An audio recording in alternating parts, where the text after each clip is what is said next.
নমস্কার বন্ধুরা, আমার অ্যাস্ট্রোকথা ইউটিউব চ্যানেল এবং ফেসবুক পেজের পক্ষ থেকে আমি অ্যাস্ট্রোলজার এবং দৈবিক তন্ত্র সাধিকা বেদাংশী শাস্ত্রী বীণা আপনাদের সবাইকে জানাচ্ছি সুস্বাগতম এবং দুপুরের ভালোবাসা ও প্রণাম।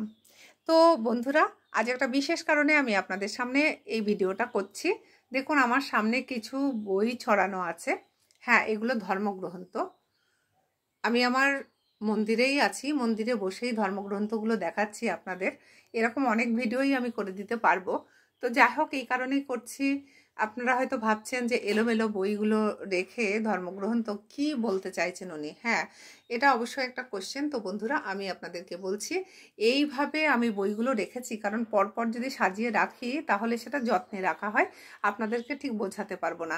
তাই এইভাবে ভিডিওটা করছি বন্ধুরা। আমার ইউটিউব চ্যানেলে একজন দাদা ভাই কমেন্টে লিখেছেন যে আমার আরও বেশি পড়াশুনো করা দরকার। তো সেই জন্যে আমার এইভাবে দেখানো। আসলে কি বলুন তো বন্ধুরা, আমি ঠিক না বুঝতে পারছি না যে ওই দাদা ভাই কোন বিষয়ে আমাকে বেশি ভালো করে পড়াশুনো করতে বলেছেন। মানে ধর্মগ্রন্থের জন্যে, নাকি ভাষা শেখার জন্যে, নাকি কোনো ইংলিশ ল্যাঙ্গুয়েজ বলার জন্যে, নাকি আমি অ্যাস্ট্রোলজি করি সেই অ্যাস্ট্রোলজি বিষয়ে কোনো ভুল ত্রুটির কারণে। তো এক্ষেত্রে একটা কথা বলি বন্ধুরা, কথায় বলে বাবার উপরেও বাবা, অর্থাৎ বাপের উপরেও বাপ থাকে।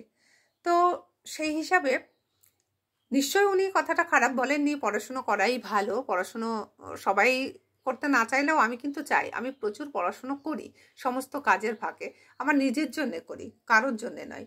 তো সেই জন্যে পড়তে আমার ভালো লাগে। আমি একসময় পড়াশুনো করেছি, একেবারে মূর্খ অশিক্ষিত নয়। আর অ্যাস্ট্রোলজিটা আমি অনেকের কাছ থেকে, আমার 3-4টে গুরুজি আছে, কারণ অ্যাস্ট্রোলজি বিশেষ একজনের কাছ থেকে কিন্তু শেখা যায় না। তাই 3-4 জনের কাছ থেকে শিখে তবেই আমি অ্যাস্ট্রোলজিটা প্র্যাকটিস করি। তাও প্রায় 8-10 বছর হয়ে গেছে। তো যাই হোক, উনি জানি না ওনার কি কারণে লেগেছে। অ্যাস্ট্রোলজি কিন্তু এক একজন এক এক রকম করে করে। এ নয় যে মানে চিরচারিত প্রথা হিসাবে মুখস্থবিদদের মতো অ্যাস্ট্রোলজিটা করবে বা দৈবিক তন্ত্রের কাজ প্র্যাকটিস করবে। এখন এই প্রসঙ্গে যদি বলতে হয় তাহলে ভিডিওটা একটু বড় হয়ে যাবে। আপনারা একটু ধৈর্য ধরে দেখবেন এবং ভুল ত্রুটি হলে নিশ্চয়ই আমি ক্ষমা প্রার্থী, আমাকে মাফ করবেন। কিন্তু তবুও আজকে কথাটা বলতে আমি বাধ্য হলাম। দেখুন, ফেসবুক বা ইউটিউব চ্যানেল পৃথিবীর লোক দেখে। তো সবাই কিন্তু আমরা এক ভাষাভাষীর নই। আমরা বিভিন্ন ভাষাভাষীর মানুষ এর মধ্যে থাকি এবং বিভিন্ন ধর্মের। তো ধর্ম এবং ভাষা নিয়ে কিন্তু আমার কোনো বক্তব্য নেই। আমি বাঙালি, বাংলা ভাষা আমার মাতৃভাষা, বাংলাকে আমি ভালোবাসি, বাংলা বলতে আমি কমফোর্টেবল ফিল করি। বাংলা যা যা হয় বাংলার সব আমার ভীষণ ভালো। আমি খুব গ্রামের এবং খুবই অর্ডিনারি সাধারণ একটা মেয়ে এবং বধূ। তো যাই হোক, এই প্রসঙ্গে বলি যে পড়াশুনো আমি জানি না, আমি ইনকমপ্লিট এমএ, অর্থাৎ বিশেষ কোনো কারণে আমার এমএটা কমপ্লিট করা হয়নি। আমি পড়তে পড়তে বাদ দেয়া হোমিওপ্যাথি ডাক্তার প্র্যাকটিস করার একজন মানুষ। সব কিছু ত্যাগ করে আমি অ্যাস্ট্রোলজিটা শিখেছিলাম। আমি সারা অল ইন্ডিয়া ঘুরে বেরিয়েছি, বিভিন্ন জায়গা, বিভিন্ন প্রান্তরে, সমুদ্র থেকে পাহাড়। আর পাহাড় আমার বেশি ফেভারিট জায়গা। তো এই হচ্ছে ধর্মগ্রন্থ। এ তো সামান্য কিছু ধর্মগ্রন্থ। আমার এরকম 2টো আলমারি ভরা বুকস আছে। আমি একজন কবিও, আমি লিখতে ভালোবাসি। একটা সময় বিভিন্ন পত্রপত্রিকায় আমার লেখা বেরোতো। হ্যাঁ, সেটা নামি দামি পত্রপত্রিকা হয়তো নয়, কিন্তু আমাদের লোকালে যে সমস্ত দামি পত্রপত্রিকা, তার ভিতরে এই মুহূর্তে একটা নাম মনে পড়ছে, যমুনামতি। আর বিভিন্ন পত্রপত্রিকা আমার অতটা নাম মনে নেই। অ্যাকচুয়ালি আমি ভীষণ অ্যাবসেন্ট মাইন্ডেডের হয়ে গেছি, কোনো কিছুর নাম আমার মনে থাকে না। তাই আমার এরকম ভেবে চিন্তে কথা বলতে হয়। সেই জন্যে আমি আপনাদেরকে ক্ষমা চাইছি আপনাদের কাছে, কারণ জীবনটা তো আর থেমে নেই। অনেকটা বয়স হচ্ছে, অনেকটা বয়স পেরিয়ে একটা জায়গায় যাচ্ছি, পৌঁছেছি। তো সেই হিসাবে ভুলে যাওয়াটা অস্বাভাবিক কিছু নয়। এবং এই জন্যে আমি নিজেকে অন্য কিছু ভাবিও না, হয়তো সেই জন্যেই আমার কথা খুব ক্লিয়ারলি আমি বলি না। তো যাই হোক, যিনি বলেছেন আমাকে, দাদাভাইয়ের নাম বলতে চাইছি না, উনি একজন মুসলিম দাদাভাই। তো উনি হয়তো আমাদের হিন্দুদের ধর্মগ্রন্থ সম্পর্কে জানেন না, আর না জেনেই আমাকে কথাটা বলেছেন, সেই জন্য আমি ওনাকে ক্ষমা করে দিলাম। আর এটা আমার কিন্তু কন্ট্রোভার্সির ভিডিও নয়, আমি কারোর সঙ্গে কন্ট্রোভার্সি করতে পছন্দ করি না, কেউ আমার সঙ্গে কন্ট্রোভার্সি করুক এটা আমি চাই না। আমার অ্যাস্ট্রোলজির চ্যানেল এবং ফেসবুকে আমি খুব রিসেন্টলি কাজ করছি এবং ভ্যারাইটিস টাইপের আমার নিজস্বতা দেখিয়েই আমি কাজটা করছি। তো সেই জন্যে যদি কারোর কোনো আপত্তি থাকে বা কোনো ভুল শুধরাতে আসেন, সে যেই হোক না কেন, প্লিজ কাইন্ডলি ভদ্রভাবে বলবেন, অর্ডার করবেন না। কারণ আমি কারোর অর্ডার শোনার জন্যে চ্যানেলে আসিনি, অনলাইনে কাজ করছি না। আমি যে বিষয়ে জানি সেই বিষয়ে কাজ করছি। অন্তত বেশ আমার নিজের ভিতরে আত্মবিশ্বাস আছে যে আমি পারবো, কনফিডেন্সলি তাই আমি কাজটা করতে এসছি। হ্যাঁ, এবার অনেকেই যে কথাটা বলেছিলাম বাবার উপরেও বাবা থাকে, তো নিশ্চয়ই আছে। সবাই অনেক বেশি জ্ঞানীগুণী ব্যক্তি, অনেকে অনেক বেশি জানে, কিন্তু ক্ষুদ্র হলেও কাউকে তুচ্ছ করা উচিত নয়। হয়তো একটা বিশেষ বিষয়ে কেউ বেশি জ্ঞান থাকতে পারে, কারোর কারোর কম, কিন্তু তাই বলে যে একটু কম জানে তার জানাটা যে মিথ্যা, এ কথা কিন্তু ঠিক নয়। তাই বলছি, সবাইকে বলছি একটু বুঝে সুঝে কমেন্ট করবেন। এই যে আজকে কিছু বই আপনাদের দেখাচ্ছি, প্লিজ বারবার বলছি ভিডিওটা একটু বড় হবে, সেই জন্য আমাকে ক্ষমা করবেন। এটা ধর্মগ্রন্থ আমাদের হিন্দুদের, কীর্তিবাসী রামায়ণ, এটা কিন্তু বড়দের ধর্মগ্রন্থ। এটা কিন্তু আজ নয়, বহু বছরের আমার এই বই। এটা হচ্ছে শ্রীমদ্ ভগবদ গীতা, এটা গীতা, এরকম পঞ্জিকা, এই বছরের পঞ্জিকা, এবং এই সরস্বতীর পাঁচালী, বিভিন্ন আরতিমালা, বৃহৎ, তারপরে একাদশীর মহত্ব, কেন একাদশী করলে কি হয়, লক্ষ্মী দেবীর পাঁচালী, তারপর সরস্বতী ঠাকুরের পাঁচালী আছে, তারপরে শান্তিময় দেবী, ওই যে মানে হরিচাঁদ গুরুচাঁদ ঠাকুরের পাঁচালী, এগুলো আছে। দেখুন, হাসির চুটকি থেকে শুরু করে হিন্দি, তখন আমি হিন্দি জানতাম না, সেই সময় আমার স্কুল লাইফে তখন থেকে বই আমি যত্ন করে রেখেছি। তারপরে যখন IPL বিশ্বযুদ্ধ হয়েছিল, যখন আমি অনেক চাকরির ইন্টারভিউ দিয়েছি এক সময়, তার জন্য জিকে পড়তে হতো, তো এই সমস্তগুলো পড়তে হতো। এই দেখেন বঙ্গদেশ, এরকম পত্রপত্রিকাতে অনেক আমার কবিতা এক সময় বেরিয়েছে, সেগুলো আমি অন্যদিন দেখাবো। আর তো কি বলবো, এক সময় আমি মানে প্রোগ্রাম করতাম, স্টেজ পারফরমেন্স, তো সেই জন্যে সেই সূচনা করা বা শেষ করা আমি খুব বাংলা ভাষায় বলছি, আমি ইংলিশ শব্দতে অত যেতে চাইছি না, কারণ আমি মনে করি আমার মাতৃভাষা আমার কাছে সব থেকে দামি। যদিও এখন প্রয়োজনের তাগিদে ইংলিশ শিখতে হচ্ছে, আমি নিজেও আমার ছেলেকে ইংলিশ মিডিয়ামে পড়িয়েছি, আর সেই জন্যে আমাকে কিন্তু অনেক ইংরেজিও পড়তে হয়েছে। আমি যখন 96-এ হাই সেকেন্ডারি পরীক্ষা দিয়েছিলাম, তখনকার সময় কিন্তু ইংলিশে 82% নাম্বার তোলা অতটা সহজসাধ্য ব্যাপার ছিল না। তো আমি ইংলিশে 82% মার্ক তুলেছিলাম, 100-এ 82 পেয়েছিলাম। তো যাই হোক, এবং বাংলা সাহিত্যে আমি চিরদিনই একটু ভালো, MA-তে আমার সাবজেক্ট ছিল বাংলা।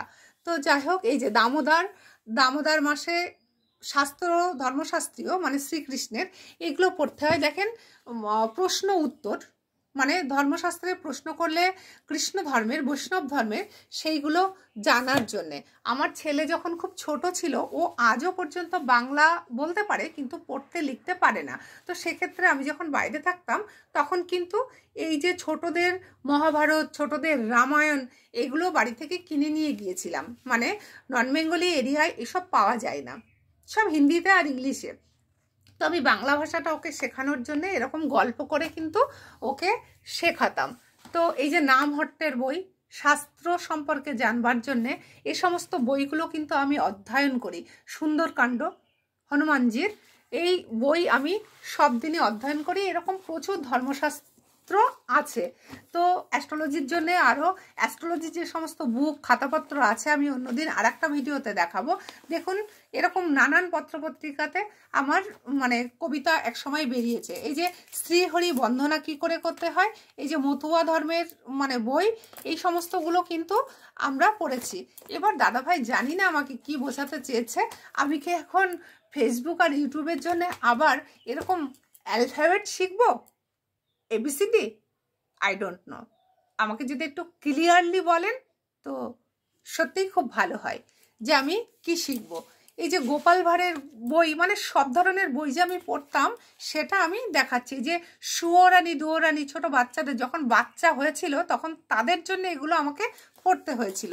দেখুন আমার ছেলেকে পড়ানোর জন্যে একসময় এরকম ওয়ার্ড বুক আমাকে কিনতে হয়েছে, সেগুলো পড়াতে হয়েছে। একসময় সবই জলের মতো ছিল, কিন্তু এখন 23-24 বছর হয়ে গেছে, তো বইয়ের পড়াশোনার সাথে অতটা অ্যাটাচমেন্ট নেই, তাই ভুলে যাই। ঠাকুরমার ঝুলি মনে পড়ে না। আমার ছেলেকে পড়ানোর জন্য, যেহেতু ছোট থেকে ইংলিশ মিডিয়ামে পড়ে, দেখছেন তো এখানে লেখা আছে কি গোল্ডেন স্টোরিজ, মানে ইংলিশ বই। তো এরকম ইংলিশের ছড়া গল্পের বই কিনে আমাকে পড়ে পড়ে ওকে অবসর সময়ে শোনাতে হয়েছে, যতদিন ও পড়তে না পারতো। তো এইটুকুনি আপনাদের বোঝা উচিত যে আমি নিশ্চয় পারি, জানি, তাই কিন্তু আমি এই পড়াটা পড়ি। এমনকি ভারতের ম্যাপ, সেক্ষেত্রে তো কম বেশি আমি ড্রয়িং করতে পারি। আমি গানটা টুকটাক জানি, মানে ঘরের কাজ চলে যায় কোনো ঘরোয়া অনুষ্ঠানে। আমি আবৃত্তি করতে ভীষণ ভালোবাসি, নিজে কবিতা লিখি, ধর্মগ্রন্থ পড়ি, স্বামীজি থেকে শুরু করে মডার্ন বুক। এবং এটা তো গেল আমার ন্যাচারাল ধর্মগ্রন্থের উপরে কিছু বুকস এবং কিছু কথা। আর এরকম যদি আমি দেখাই আমার নিজস্ব সাহিত্যমালা, প্রচুর লেখা, সেটাও এর থেকে বেশি হবে। এমনকি যে সমস্ত শরৎচন্দ্র, রবীন্দ্রনাথ, এই সমস্ত বিশেষ বিশেষ সাহিত্যিকদের বুকস আমার কাছে প্রচুর আছে। আমি ভীষণ পড়তে ভালোবাসতাম এবং পড়িও সময় পেলে। এখন কাজের চাপ, বয়স হয়েছে, সেই বয়সের একটা সমস্যা, অ্যাবসেন্ট মাইন্ডেডের হয়ে গেছি, কাজের চাপ বেড়ে গেছে। অ্যাস্ট্রোলজিটা করি, সেদিকে ক্লায়েন্ট মিট করতে হয়, পুজো পাঠ করি এবং ভগবানদেরকে সেবা করি, সংসারের সমস্ত কাজ নিজে হাতে করি।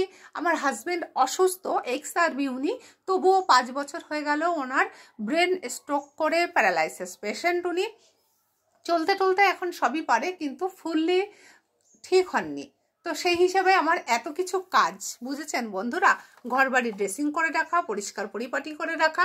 দেখুন একটা ধর্মগ্রন্থ পড়তে গেলেও যে এরকম একটা বুক স্ট্যান্ড লাগে, সেটাও কিন্তু আমার কাছে আছে।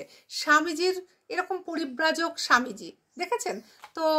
আশা করি যিনি আমাকে কমেন্টে লিখেছেন যে আমার পড়াশুনো আরও করতে হবে, নিশ্চয়ই উনি যদি বলেন বা আমাকে শেখান অনলাইনে ক্লাস করিয়ে, হ্যাঁ, তবে হ্যাঁ, পেমেন্ট করতে পারবো না, ফ্রিতে যদি শেখান আমি নিশ্চয়ই ক্লাস অ্যাটেন্ড করব এবং শিখব।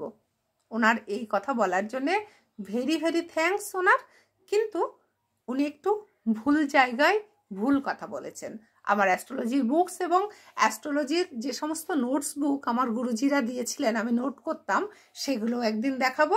এবং আমার শাস্ত্রীয় ঘর বইগুলোও ছাড়া আরও যে সাহিত্যের বুকস আছে সেগুলো আমি দেখাবো, যে আমি কতটা পড়াশুনো করতাম, কতটা পড়াশুনো করি। আর হ্যাঁ, যদি এখন বলেন আমার এমএ ক্লাসের, গ্রাজুয়েটের এই সমস্ত বই দেখাতে, মানে মাস্টার্সের এবং ডিগ্রির, তো সে বুকগুলো তো রাখা নেই যত্ন করে, এখন সিলেবাসও চেঞ্জ হয়ে গেছে, তো সে সমস্ত রাখা নেই, বিশ্বাস করুন। কিন্তু বাংলা সাহিত্যের ইতিহাসগুলো আছে।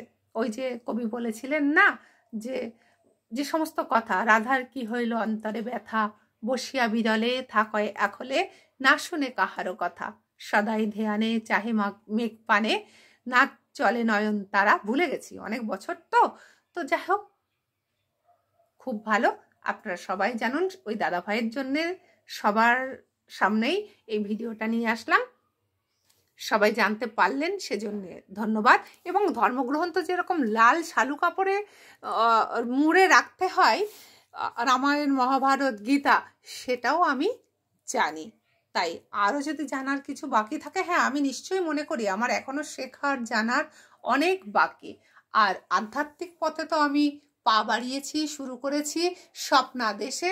আমার মা আমার কাছে আসছেন খুব তাড়াতাড়ি।